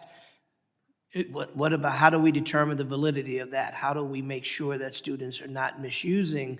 While we understand that it's a great tool for research, and anybody can chime in. Ms. Moore or Mr. Stamos, look like you guys. Yeah, I would just say it's like a mini arms race, because you have the students that want to use it, some of them for nefarious purposes, but then you have the counter programs that academia is using to identify when it's being used and so forth. So right now, I was just reading in the news about this, where the AI to detect the use of AI. We got about 55 seconds. Do you mind sharing the mic, Mr. Stamos and Ms. Moore?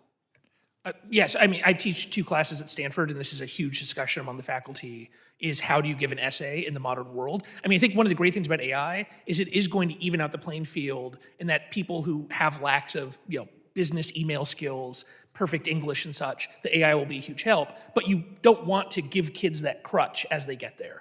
And this is gonna become much harder over the next couple of years because AI is being turned on in default, so students won't have to go actively cheat. They will get in trouble for not going and turning off things that are turned on by default in Google Docs or in Microsoft Word and such. And so I think it's a huge problem for both higher and lower education. Ms. Moore?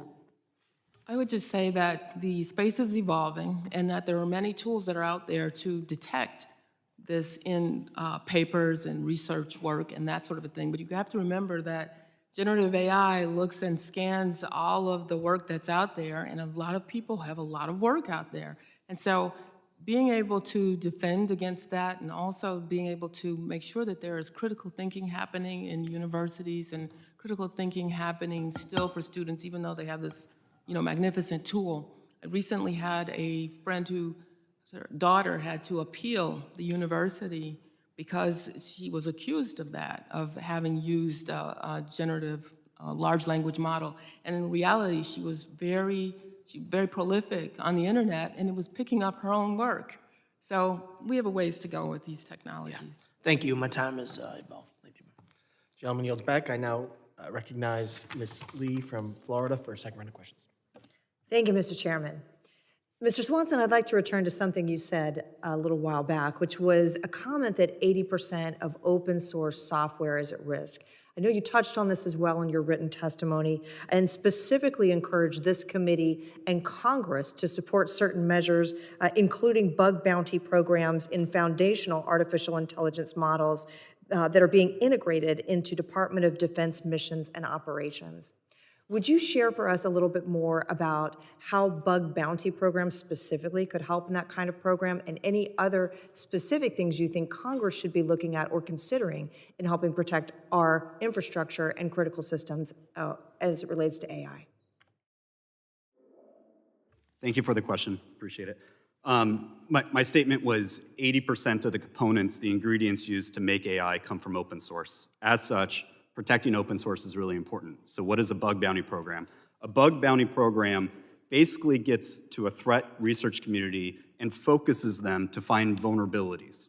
And in this case, find vulnerabilities in machine learning and open source software. I'll give an example.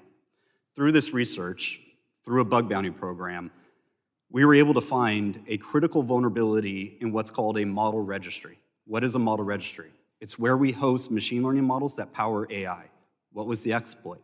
A malicious actor can get access to the model registry to modify the code, steal the model, or perhaps traverse it to get to other sensitive areas of critical infrastructure.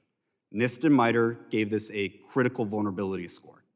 Now, a lot of research hasn't been done in open source software as it relates to machine learning and bug bounty programs. It's an area, if you look at all of the big security incumbents, it's not where they focus. But yet, it's the massive amount of ingredients that's used in AI and machine learning. So what I was asking Congress was for focus to be able to say, hey, let's protect the ingredients. As I shared with Mr. Jimenez, it's not AI attacking AI in the models. It's going to be attacking the supply chain of how these things are built. And bug bounties will help find vulnerabilities and remediations to fix those ingredients. Thank you. Mr. Stamos, I'd like to have you elaborate a bit. Earlier, we were talking about the concept of Congress potentially outlawing ransomware payments, and you indicated you anticipated that if Congress were to do so, it would be followed with 6 months of carnage. Would you tell us a little bit more about what you anticipate that 6 months of carnage would look like, and what could we be doing to help mitigate that vision? Yeah, so I mean, maybe I'm being a little too colorful here, but I do think these are professionals. They are used to making tens of millions of dollars a year. They are somewhat rational actors. And so eventually, I think that they will have to adapt their economic model. But in the short run, being cut off, that they would do everything they can to try to convince the United States that this policy was not appropriate. And so I think the things you could do, one, no exceptions. I've heard people talk about bug bounty limits, and then you say, oh, well, except hospitals or something like that. If you have an exception, then that's all they'll do, right? If there's exceptions for hospital, all they're gonna hack is hospitals, right?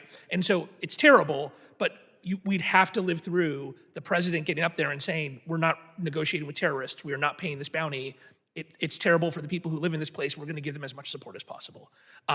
Second, I do think that there is a role to play, especially, like I said, the locals and states are in real trouble here. And so preemptive grants for them to upgrade their architectures.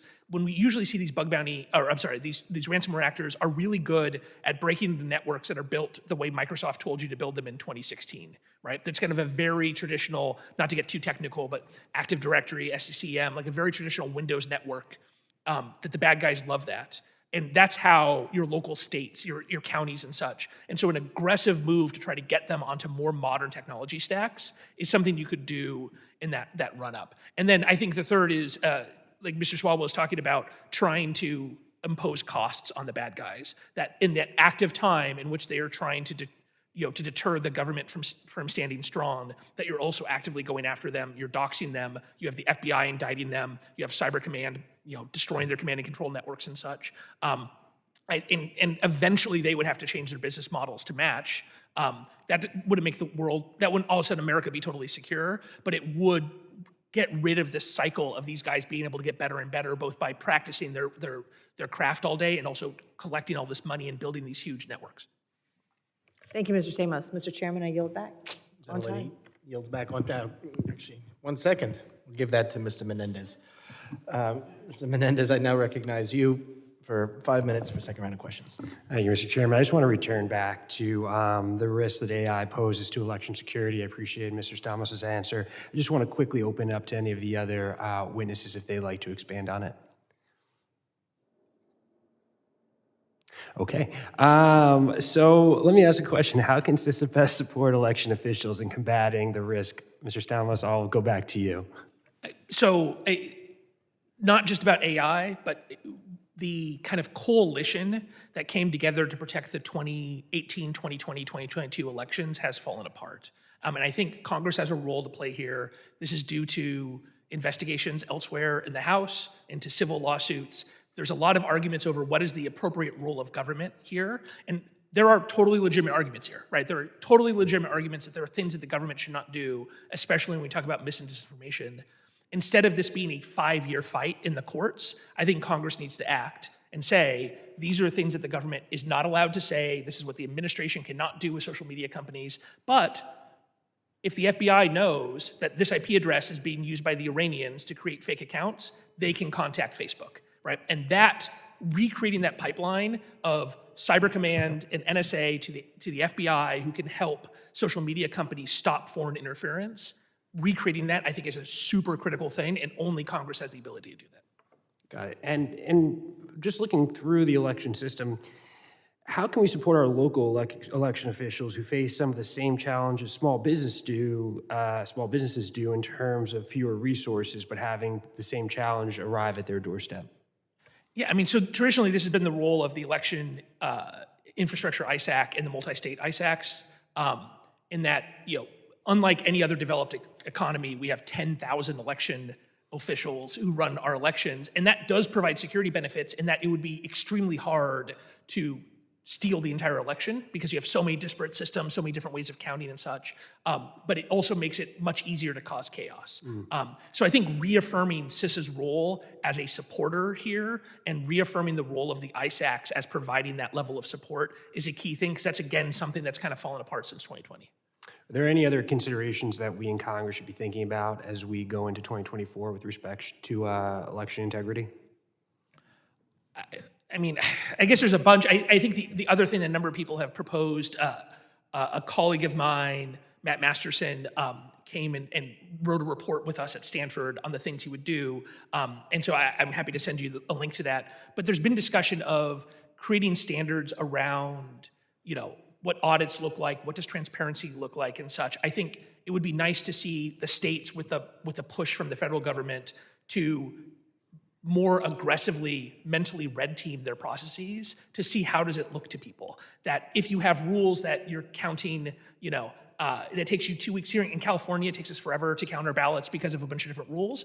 And that makes people think the election's being stolen. It's not being stolen, but it's not fair, but you should set your policies with the expectation that people will take advantage of those kinds of situations to say the election is being stolen. And so I think doing a better job of setting up our rules to be very transparent, to make it clear to people this is how an audit works, is one of the things that we've got to think about going into 2024, so that when you have these things that seem a little weird, it does not create an opportunity for bad actors to try to imply that the entire election was rigged. Appreciate it. Thank you so much. I yield back.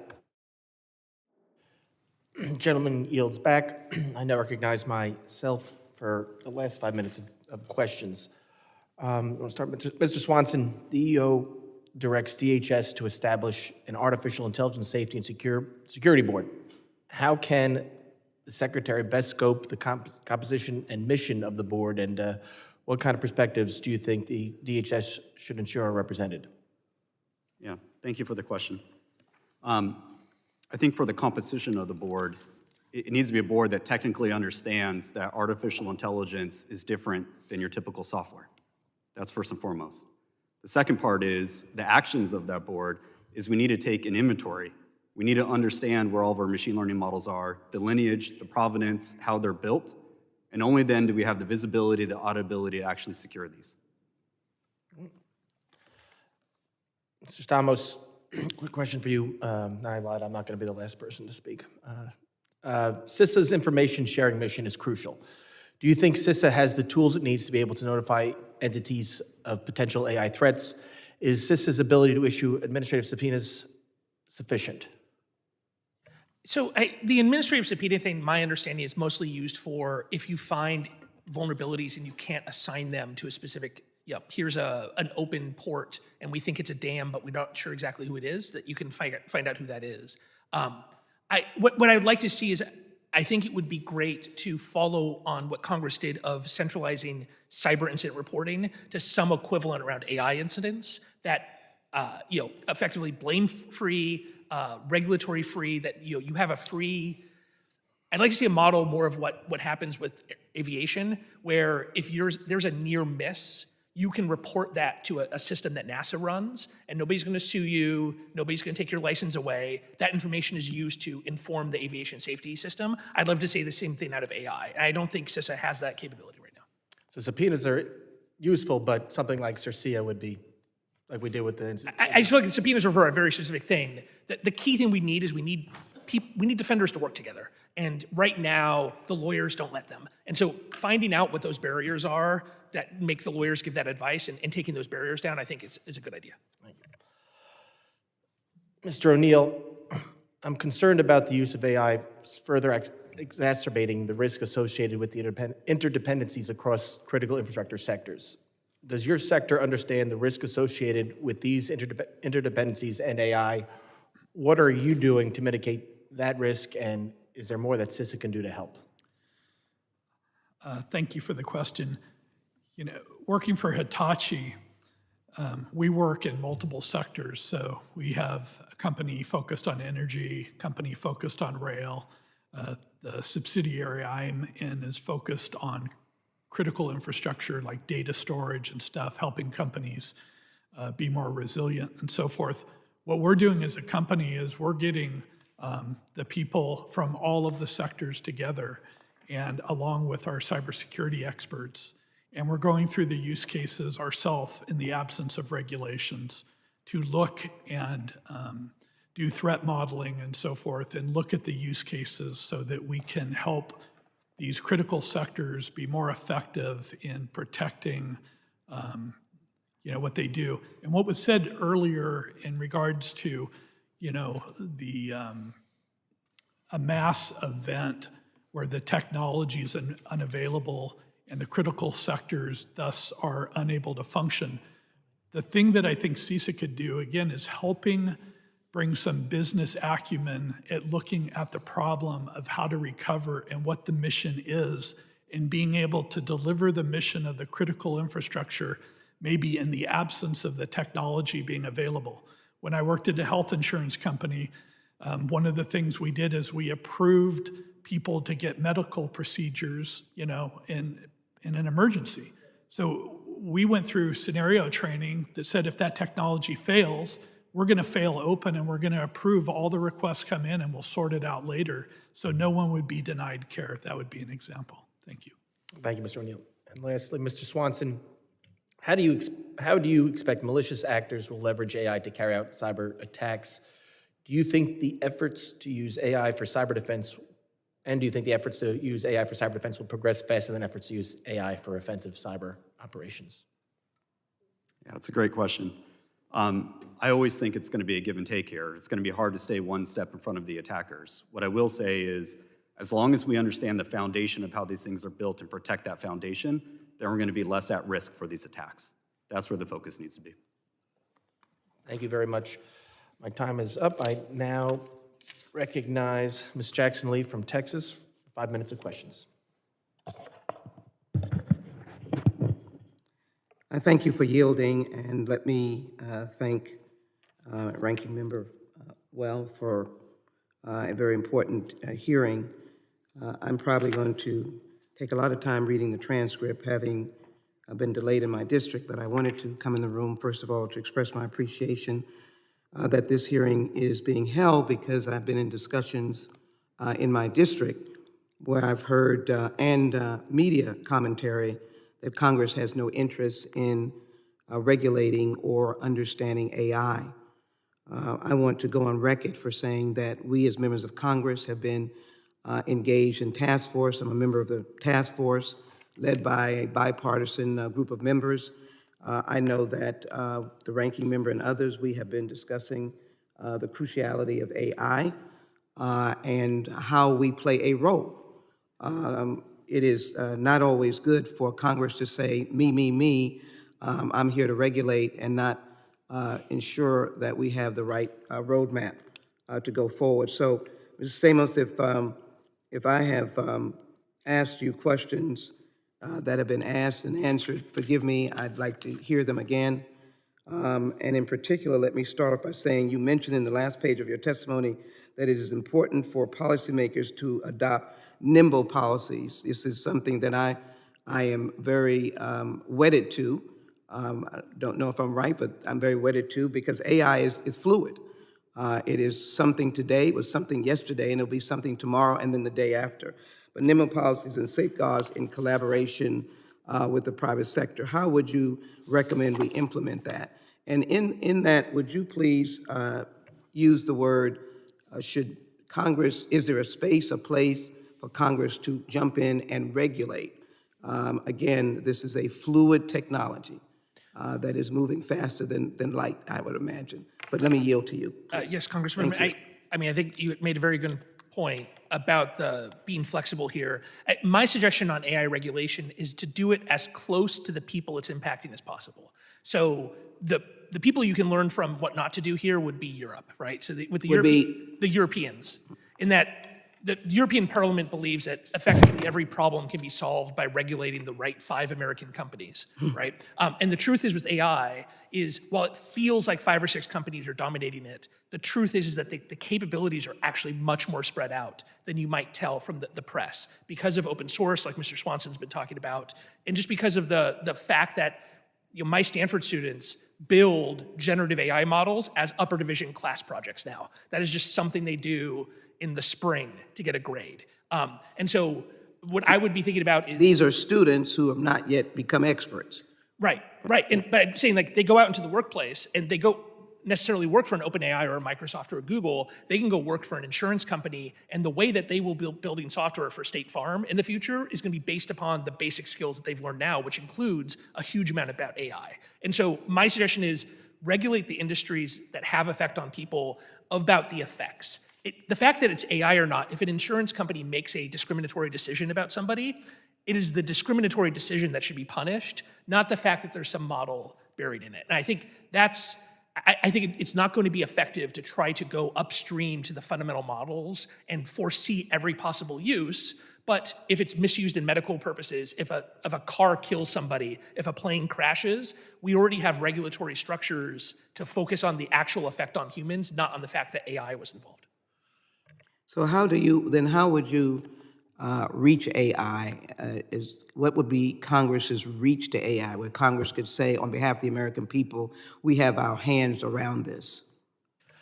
So where you could in those cases is, I think one of the things that's very confusing to people is, where does liability accrue when something bad happens? Is it only at the end, or is there some liability upstream? So I think clarifying that is important. And I do think, like the EO said, having your hands around some of the really high-end models to make sure that they're still being developed in the United States, that there's appropriate protections about that intellectual property being protected. I think that's important. But there's not a magical regulation you can pass at the top of the AI tree that's going to affect all of the possible bad things that happen at the bottom. Ms. Moore, let me quickly get to you about the deep state, or the utilization of AI in gross misrepresentation, being someone else, fraudulently such and dangerously such, that impacts individual lives but also national security. I think that as Congress looks at AI in general, and the fact of the matter being that AI has been in place for a very long time already, I think that the AI Human Bill of Rights that sort of outlines some of those areas where we've not necessarily given due care to individuals in terms of their ability to move within the world without all of the quote-unquote algorithms making all the decisions about them. I think that fair and trustworthiness is critically important, and that industry has to regulate itself, in that it really needs to explain how its models make decisions. I believe that the ability to prove that your AI and your model is not predatory is an important part of trustworthy AI. And I think you have to start, as Alex said, where the individual's most impacted. And there are a number of use cases. There have been tons of groups convened for the purpose of collecting this sort of data, and it shows up in that AI Bill of Rights. I think it's a good starting place to think about disparate impact. But it is it's not that the algorithms need to be regulated, it's the use cases. So it's if you have a pipeline, it's not at the top, it's down at the ultimate impact. Let me thank I have many more questions, but let me thank you for this hearing and thank both the chairman and the ranking member. With that, I yield back and I'll dig in even more. Thank you. Well, I want to thank Mr. O'Neill. We don't know what that buzzing means either. I want to thank you all for the valuable testimony, and I want to thank the members for their great questions. This has been the longest hearing that we've had this year, and it's because of your expertise on the panel to the witnesses. So thank you all for being here. And before we end, I just want to take a point of personal privilege to thank Kara Mumford on my team here. This is her last hearing as a member of the committee. She is, I don't think it's greener pastures, but she's moving on to a much nicer position, and we will miss her dearly. This committee would not have been as successful this year without her, and I would not look like I would know what I'm doing without her. So, if we could all give her a round of applause.